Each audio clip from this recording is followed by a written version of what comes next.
Welcome back, everyone. My name is Patrick. You're watching the Oilers Rundown. Well, we have some more training camp discussion to go over. The Oilers trimming down their roster even further. Unfortunately, another preseason loss. Let's go over all the latest in Oil Country. The Edmonton Oilers' preseason woes unfortunately continued last night as the Winnipeg Jets took them down 6-1. But, as Oilers insider Bob Stauffer noted, tough matchup for the Edmonton Oilers in Winnipeg last night. The Jets had 10 of their top goal scorers from last season and 15 expected regulars in the lineup.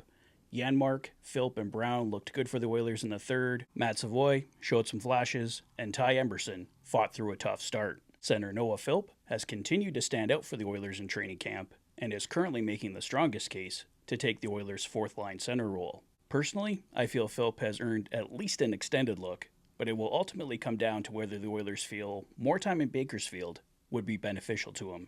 As Bob Stauffer notes, the Edmonton Oilers are down to 41 players left in training camp, including 5 injured players. They have 4 goalies, 13 defensemen, and 24 forwards. The final battles in training camp will be for fourth-line center and second and third pairing right shot D. For fourth-line center, as I mentioned, Noah Philp has certainly stood apart, with James Hamlin and Derek Ryan also in the battle. First-round pick, Sam O'Reilly, has also been excellent, but I expect him to be returned to the OHL's London Knights, either tomorrow or possibly after one more game. There's always the long shot chance he makes it, but I still think that remains highly unlikely. I think we can all agree that Ty Emberson has the inside track for second pairing right shot D.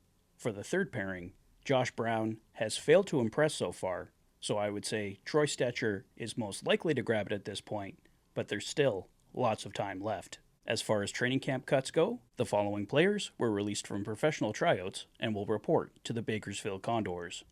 Forward Jasper Weatherby, goaltender Brett Brochu, defenseman Connor Corcoran, defenseman Alex Kanek-Liepert, forward Cameron Wright, and forward Ethan DeJong. And the following players were loaned to the Bakersfield Condors. Forward Matvei Petrov, goaltender Connor Unger, forward Jaden Grube, forward James Steffen, defenseman Max Warner, and defenseman Noel Hoffenmeyer. As far as cuts go, there's been no big surprises yet.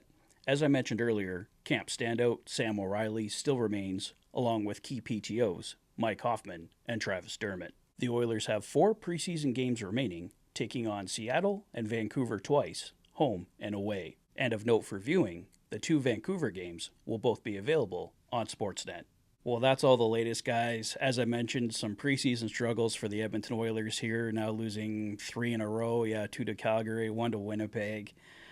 I've seen so many preseasons growing up where the Oilers went 7-1-1. Ty Ratty was getting hat tricks. The Oilers looked amazing in the preseason and then proceeded to lose like the first 5 games of the regular season. So I don't put a ton of stock into preseason. It's more just to see some prospects, see how guys fit.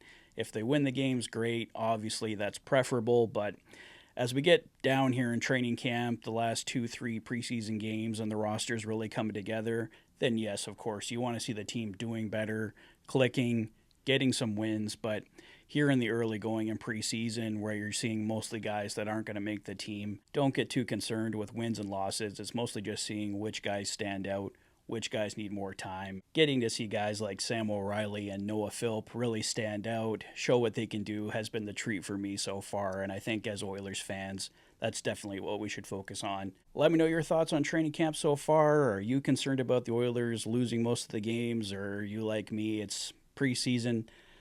We got the whole regular season to worry about wins and losses. Let's just focus on development for now.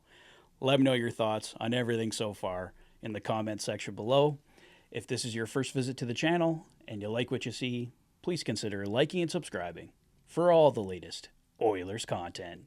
You've been watching the Oilers Fanatic. Thanks for being a fan.